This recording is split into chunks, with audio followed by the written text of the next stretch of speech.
Oi, Rafa, uma boa tarde para você, para todo mundo que está em casa acompanhando o TJ Aparecida.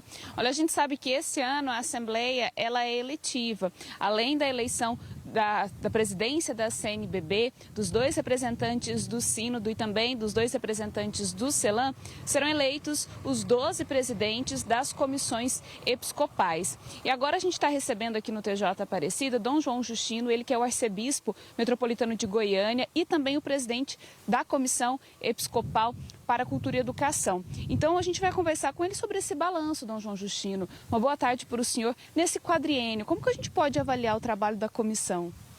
Boa tarde. Gostaria de dizer primeiro que a Comissão para a Cultura e Educação ela está organizada em 5 setores.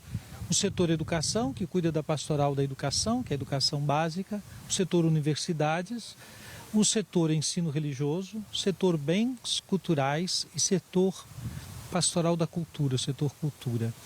Somos 5 bispos, cada bispo acompanha um desses setores e temos 4 padres que nos assessoram. Estes 4 anos, este último mandato, foi para mim o segundo mandato. Eu fui reeleito há 4 anos atrás, estamos encerrando então um ciclo de 8 anos. Mas este mandato nós tivemos o grande desafio da pandemia, que nos limitou muito no tempo que houve para todo mundo. Mas também foi um mandato de muita criatividade, muito empenho.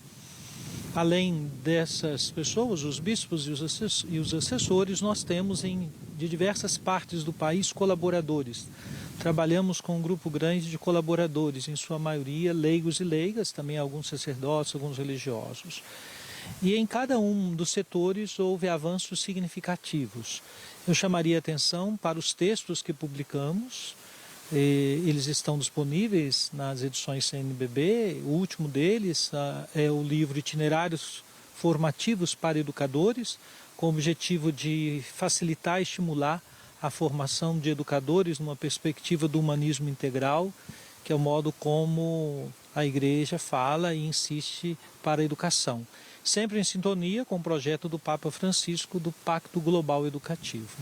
Agora a gente também teve nesse quadriênio aí uma campanha da fraternidade dedicada para a educação. Foi um trabalho intenso também, né, Dom João? Sim, a campanha da fraternidade de 2022 fala com amor, ensina com sabedoria. Foi uma experiência muito edificante para a comissão, que pôde chegar um número maior de comunidades, paróquias e instituições de educação, sobretudo por causa da capilaridade da nossa igreja.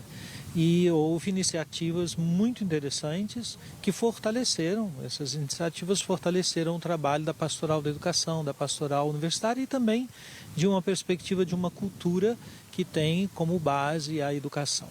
Agora, Dom João Justino, a gente viu hoje, né, uma carta que foi publicada, né, pela comissão para falar dessas ações. Eu queria que o senhor me falasse também sobre isso.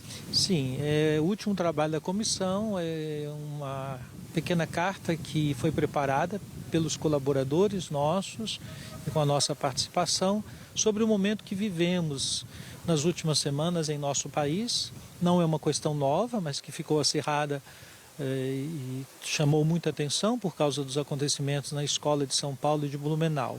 Então esse tema da violência contra as escolas, violência que acontece dentro das escolas, tantas vezes, a maioria delas por pessoas que atacam as escolas.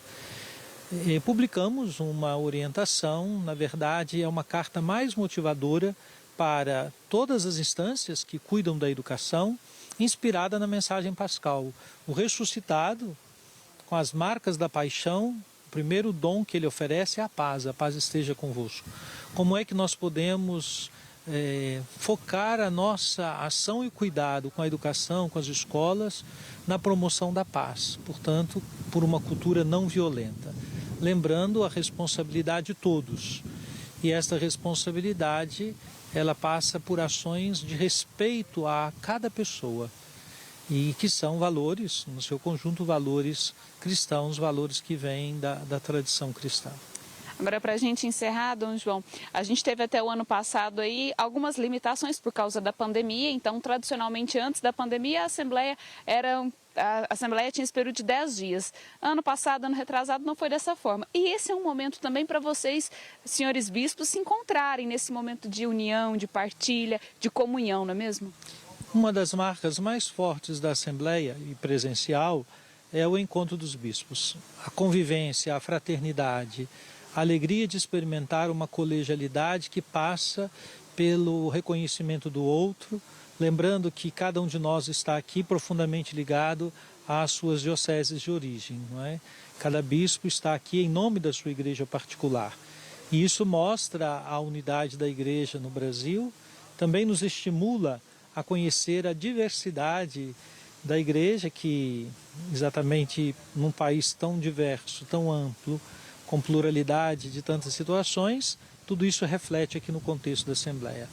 E os temas que são abordados são sempre oportunidades de nós buscarmos descobrir e discernir o que o Espírito nos pede como ação para esse tempo da história que está confiada à nossa condução como pastores dessas igrejas. Dom João, muito obrigada, viu, pela disponibilidade. A gente sabe que nesse momento já é o momento de intervalo dos senhores, da refeição, mas muito obrigada pela gentileza de nos atender.